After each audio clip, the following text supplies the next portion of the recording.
1946, La Réunion, au même titre que la Guyane, la Martinique et la Guadeloupe, devient un département français d'outre-mer. Mais le renouveau économique de l'île et le développement des infrastructures ne se fera pas avant les années 1960, c'est-à-dire après la disparition presque complète des colonies françaises, avec notamment l'indépendance de Madagascar en 1960 et celle de l'Algérie en 1962.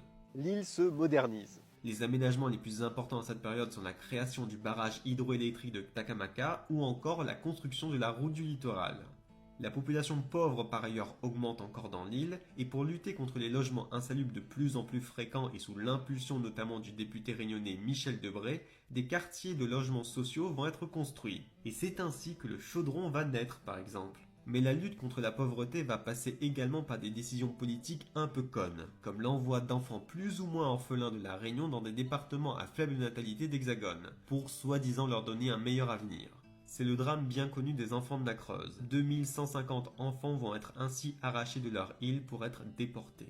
Depuis les années 70 et 80, le développement de l'île s'accélère et la population augmente, avec notamment une vague d'immigration venant de l'Hexagone et de l'océan Indien, L'intégration de la Réunion de la République française se fait lentement et par étapes. avec notamment la disparition du franc CFA, la création de la région Réunion et la création de l'Académie de la Réunion, ou encore l'instauration de l'égalité sociale avec l'Hexagone.